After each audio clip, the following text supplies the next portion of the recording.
SASDOவின் பிரதான செய்திகள். தலைப்புச் செய்திகள். கேலிக்கு உள்ளான அமைச்சர்களின் ஆங்கில புலமை நாடு முழுவதும் சிரிப்பில். படுகொலை செய்யப்பட்ட இளைஞருக்கு நீதி கோரி மல்லாவியில் ஆர்ப்பாட்டம். முன்னாள் சிரேஷ்ட பிரதி போலீஸ் மா அதிபருக்கு விளக்கமறியல். கொட்டி தீர்க்கப் போகும் கனமழை, விடுவிக்கப்பட்டுள்ள எச்சரிக்கை. ரஷ்யாவை உலுக்கிய சக்தி வாய்ந்த நிலநடுக்கம், பல நாடுகளுக்கு சுனாமி எச்சரிக்கை. தொடர்பன விரிவான செய்திகள்.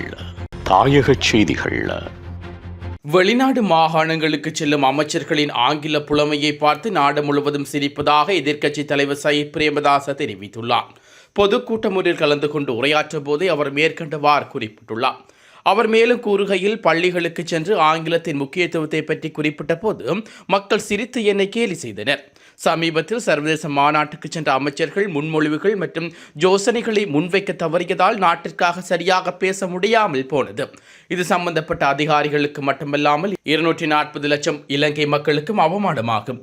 இருப்பினும் இந்த சூழ்நிலையை பார்த்து சிரிப்பதற்கு பதிலாக அனைத்து குழந்தைகளுக்கும் ஆங்கில புலமையை வளர்ச்சுவதில் நாங்கள் கவனம் செலுத்த வேண்டும் என தெரிவித்துள்ளார்.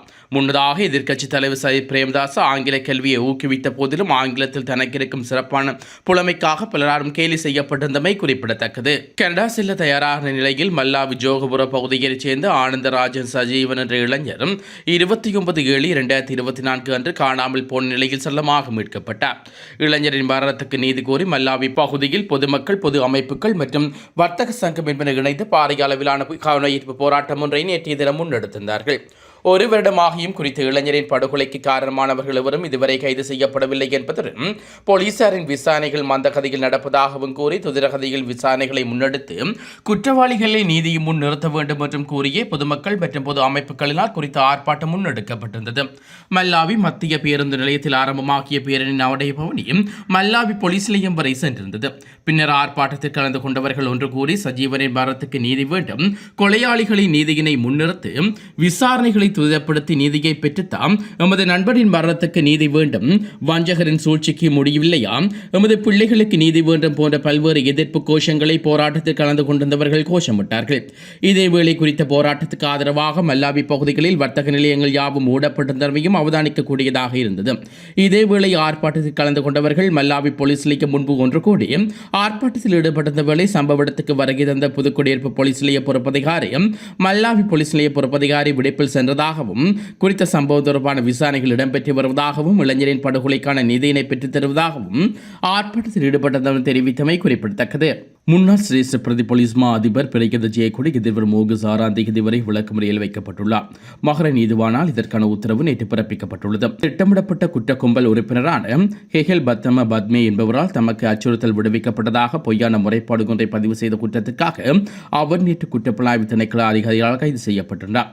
இதனையடுத்து உடல்நலக் குலைவு காரணமாக ராகவ வைத்தியசாலையில் அவர் அனுமதிக்கப்பட்டுள்ளார். வடக்கு வடமத்திய உவா மற்றும் கிழக்கு மாகாணங்களில் அடுத்த சில நாட்களுக்கு மாலையில் இடியுடன் கூடிய மழை பெய்யக்கூடிய சாத்தியம் காணப்படுவதாக தெரிவிக்கப்பட்டுள்ளது. குறித்த விடயத்தை வளிமண்டல திணைக்களம் இன்று விடுவித்துள்ள அறிக்கையில் குறிப்பிடப்பட்டுள்ளது. வடமத்திய, மத்திய உவா மற்றும் கிழக்கு மாகாணங்களில் பிற்பகல் 1 மணிக்கு பிறகு பல இடங்களிலும் மழை அல்லது இடியுடன் கூடிய மழை பெய்யும் என்றும் தெரிவிக்கப்பட்டுள்ளது. அத்தோடு மேற்கு மற்றும் சபக மாகாணங்களில் காலி மற்றும் மாத்திரை மாவட்டங்களில் சில இடங்களிலும் மழை பெய்யக்கூடும் என்றும் தெரிவிக்கப்பட்டுள்ளது. தென் மாகாணத்தில் அவ்வப்போது மணிக்கு 40 கிலோமீட்டர் வேகத்தில் பலத்த காற்று வீசக்கூடும் என்றும் தெரிவிக்கப்பட்டுள்ளது.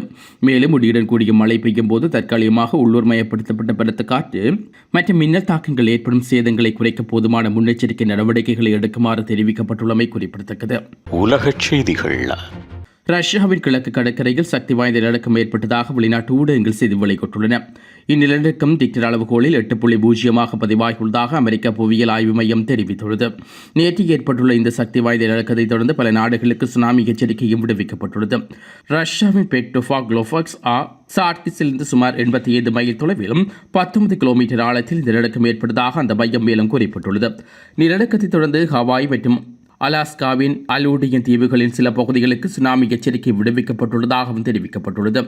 அத்துடன் ஜப்பானின் கடலோர பகுதிகளுக்கு சுனாமி எச்சரிக்கை நீடிக்கப்பட்டதுடன் கடல் அலைகள் 1 மீட்டர் வரை உயரக்கூடும் என்றும் எதிர்வு கூறப்பட்டுள்ளது. மேலும் ரஷ்யாவில் 2011க்கு பிறகு ஏற்பட்ட மிக சக்தி வாய்ந்த நிலநடுக்கம் இது என்பதும் குறிப்பிடத்தக்கது. மீண்டும் தலைப்புச் செய்திகள். கேலிக்கு உள்ளான அமைச்சர்களின் ஆங்கில புலமை நாடு முழுவதும் சிரிப்பில். படுகொலை செய்யப்பட்ட இளைஞருக்கு நீதி கோரி மல்லாவியில் ஆர்ப்பாட்டம். முன்னாள் சிரேஷ்ட பிரதி போலீஸ் மா அதிபருக்கு விளக்கமறியல். கொட்டி தீர்க்கப் போகும் கனமழை விடுவிக்கப்பட்டுள்ள எச்சரிக்கை.